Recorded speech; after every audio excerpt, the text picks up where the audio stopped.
Olá a todos, meu nome é Kaique Souza Alves, eu sou doutorando do programa de pós-graduação da UESB e esse trabalho é feito em autoria minha e com a autoria da minha orientadora, a professora doutora Maíra Velar Miranda, também da Universidade Estadual do Sudeste da Bahia. O título do trabalho é Conceptualização da Masculinidade no Grindr, o poder do pênis na corporificação de gênero. Esse é um recorte do meu trabalho da minha dissertação de mestrado, em que nós analisamos como que os usuários do aplicativo Grindr, eles conceptualizam e entendem a masculinidade, né, por meio de estereótipos de gênero, por meio dos atos performativos. Então, são teorias que a gente tenta dialogar com as teorias da linguística cognitiva para fazer essa análise. Nesse trabalho especificamente agora, iremos ver como que o pênis, né, a figura do pênis é corporificada nessa ideia, né, da masculinidade, em uma forma metonímica, mas a gente vai entender um pouquinho mais ao decorrer da apresentação. O slide ele não vai ficar em tela cheia porque eu não consegui colocar nos testes para ficar na tela cheia no modo de gravação. Mas acho que dá para ver do mesmo jeito. Bom, a introdução.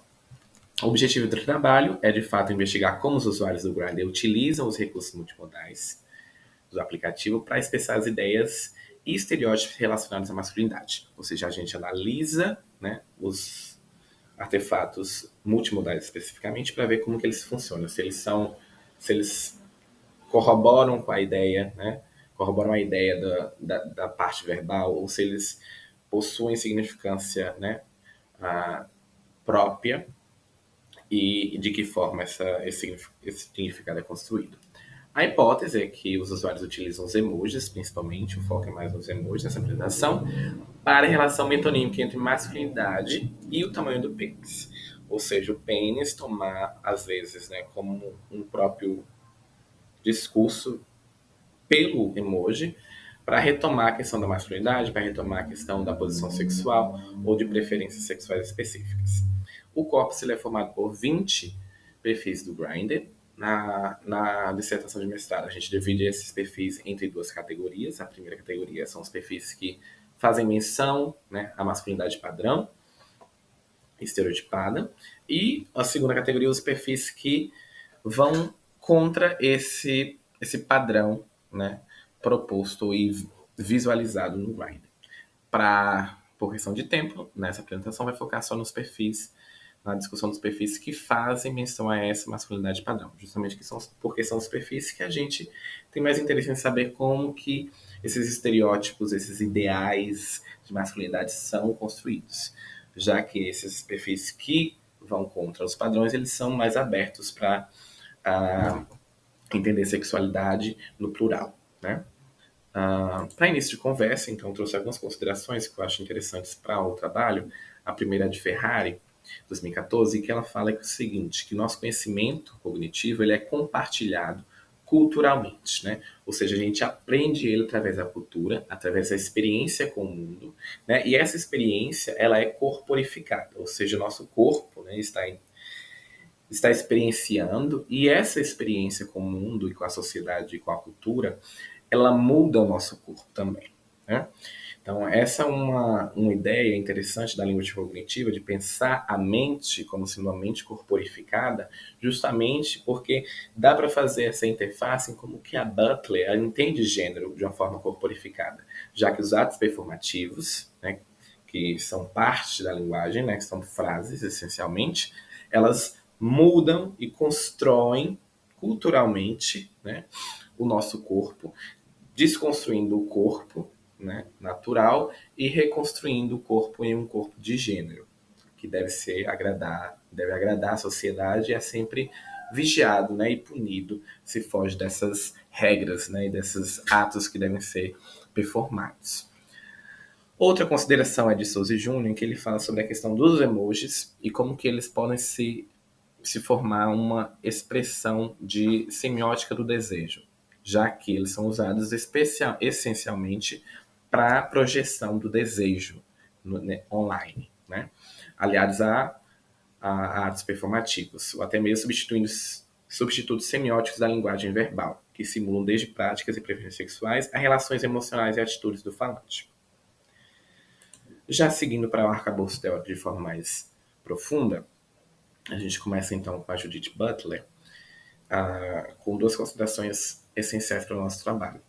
O conceito de performance de gênero, né? Isto é, como um conjunto de atos performativos que dão ao corpo essa aparência de natural, né? De que o gênero já esteve sempre ali, né?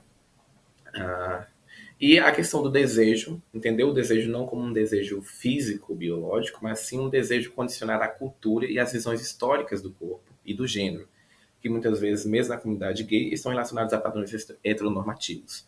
Justamente porque a nossa cultura, né, como nós aprendemos e vivenciamos o mundo e as relações, é baseado em uma heterossexualidade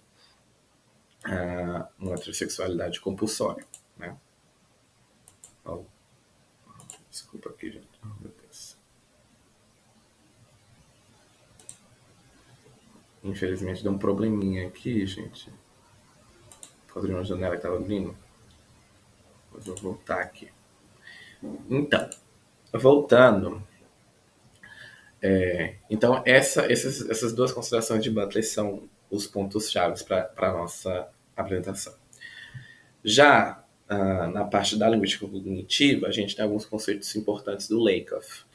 Há o conceito de modelo cognitivo idealizado, ou seja, a gente tem um ideal de homem e de masculinidade. Toda pessoa tem esse ideal ele é também cultural. Né? Então a gente tem um ideal de como o homem deve se comportar, de como a mulher deve se comportar, de acordo com papéis de gênero. Os modelos metonímicos, então o Evans ele define metonímia como você entender um todo, né, por meio da parte, ou seja, você significar toda uma categoria por uma parte só. Ou seja, a gente poderia, no caso dos dados, né, são feitos, por exemplo, a metonímica do pênis para representar a masculinidade, né, ou o homem como um todo. Né? Ou seja, pênis grande, o dotado, né? Ou só um símbolo, ou só um emoji para representar a masculinidade, para representar a representação maior da masculinidade, que é de fato falo, né? No ideal heteronormativo. E o modelo metafórico seria mais essas ideias, né, concatenadas do que se torna a masculinidade. Por exemplo, o homem ativo igual mais dominância, igual mais masculino. Né? Em seguida, eu trouxe então a frase de Preciado, porque fala sobre as questões da mídia, né? da questão cibernética, já que o trabalho é proposto para um ambiente digital, né? Já que é um aplicativo. Então, Preciado disse que tratar de gênero na atualidade é pensar em tecnogênero, né? Já que nós estamos influenciados pela fotografia, pelo cinema, pela pornografia e por várias outras questões. Né? E principalmente pela linguagem, pelo comportamento específico, né, do espaço cibernético. Então, de fato, a gente vê, por exemplo, que o anonimato do Grindr, do aplicativo Grindr, ele intensifica alguns discursos que já são comuns na sociedade. A metodologia, então, vamos para a metodologia. Nós fizemos uma seleção, né, de perfis. No início foram 100 perfis, e desses 100 nós selecionamos 20 para o trabalho. A seleção foi por meio de palavras-chave, o método de palavras-chave, em que a gente considerou, por exemplo, palavras como versátil, passivo, afeminado, dotado, másculo, discreto, sigilo, broderagem, relacionamento, curto e não curto, baseado, claro, na literatura, que é mais comum no Grindr. Depois fizemos a transcrição dos dados e análise com base na teoria. Aqui é uma imagem de como o Grindr funciona, então tem uma imagem, né, que normalmente a gente vê que as pessoas não postam imagem do rosto, mas do corpo, né, de uma parte do corpo. O título, que poderia ser o nome ou qualquer outra palavra, e uma descrição pessoal de suas preferências, do que você busca ali. Seguindo para a análise dos dados, a gente vê primeiro uma porcentagem dos emojis, né, que são de fato o artefato multimodal principal. A gente vê que o principal, um dos principais emojis mais recorrentes é a berinjela, que ora aparece para representar o pênis, ora aparece para representar o homem ativo, a posição sexual. Mas a gente chama atenção também para outros emojis, como o coração vermelho, para mostrar, né, o que você curte, o fogo, para demonstrar desejo e interesse sexual, e o X vermelho para dizer e mostrar o que você não curte, o que você não procura, o que você não gosta. E 3 gotas de água, que demonstra o ato de masturbação. Então, seguindo para os dados em si, nós temos o primeiro aqui, em que temos alguns emojis. Na verdade, um emoji para cada frase na descrição. Temos 24 anos, com um emoji de coração, né? Ou seja, uma data que ele gosta, ou que procura parceiros na mesma idade, provavelmente. Não curto afeminados, com o X, esse X aí sendo só um apoio semântico, né? Não significa nada além da frase, né? Só enfatiza, né, algo que ele não curte. E aí a gente vê uma certa repulsa ao corpo afeminado, né? Justamente por ser o corpo que mais transgride, né? Que é mais subversivo, né? Justamente por não se prender, né, a essas normas, a essa paródia de gênero. Já em seguida, ele coloca a procura de ativos e coloca a berinjela, né? Essa berinjela, ela pode tanto só representar de fato o ativo, mas também representa principalmente o pênis, né? A procura por esse pênis, a valorização, né, do pênis, do falo aqui é muito recorrente, principalmente quando usa-se essa berinjela. O outro, a gente vê no título já, tem os 2 emojis e a palavra punheteiro. E os 2 emojis, eles formam, né, um único significado, o significado de masturbação, né, justamente que complementa o título que ele colocou. Em seguida, a gente vê no texto que ele coloca broderagem é meu sobrenome, ou seja, o foco e a valorização da broderagem, ou seja, um sexo sem penetração, né, um sexo entre homens, né, que eles costumam dizer entre homens de verdade, né, um sexo que não é um sexo homossexual, né, é só entre brothers, né, e a gente vê justamente porque pelo título, né, de ser punheteiro, né, de não ser uma procura por algo além, né, e coloca um xizinho para afeminado e para passivos. Então, aqui a gente vê mais outra questão, né, outra questão que não é só os afeminados, mas também os passivos, né? Ou seja, ele procura um sexo que não que não exige a penetração, que não tem a penetração, e por isso essa pessoa não pode ser passivo, porque passivo não o torna brother, né? Então nessa metáfora a gente entende que o brother seria o mais masculino, e ser passivo diminuiria, né, essa masculinidade desse possível pretendente sexual. O terceiro e último dado, a gente foca mais nas tags, que são essas palavrinhas-chave que classificam, de certa forma, os perfis, né? Que também é outro recurso multimodal. E aqui ele tem o primeiro, que é sigilo, né? Ou seja, mostrando como que sigilo e discreto são, né? Que eles se complementam nessa ideia de viver uma sexualidade escondida, né? Se ela for homoafetiva. Então a gente vê que ele é um bi sigiloso no título.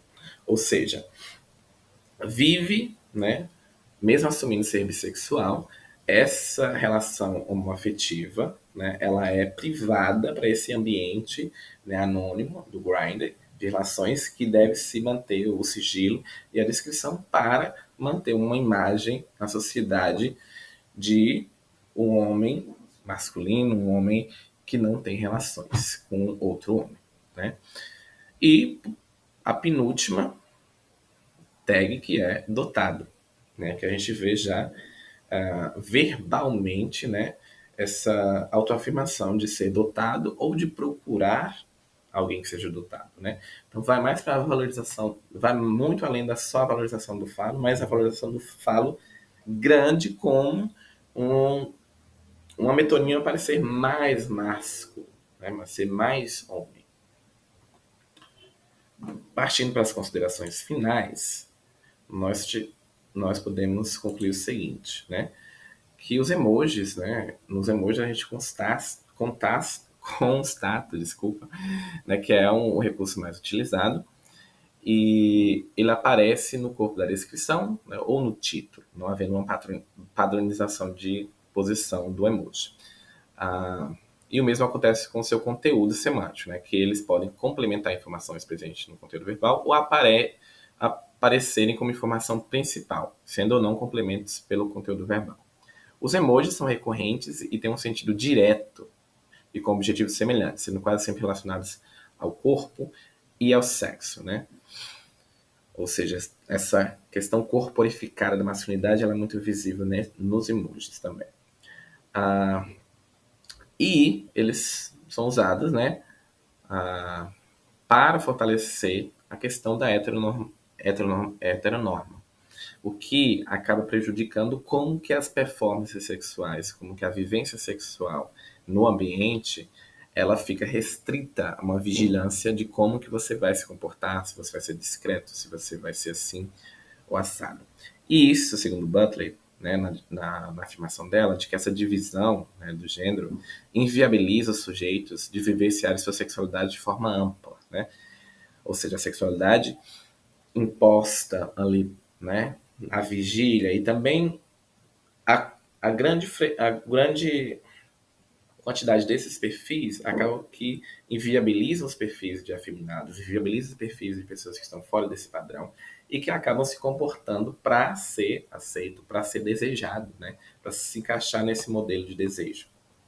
Então acaba interferindo e prejudicando a forma que a gente vivencia a nossa própria sexualidade.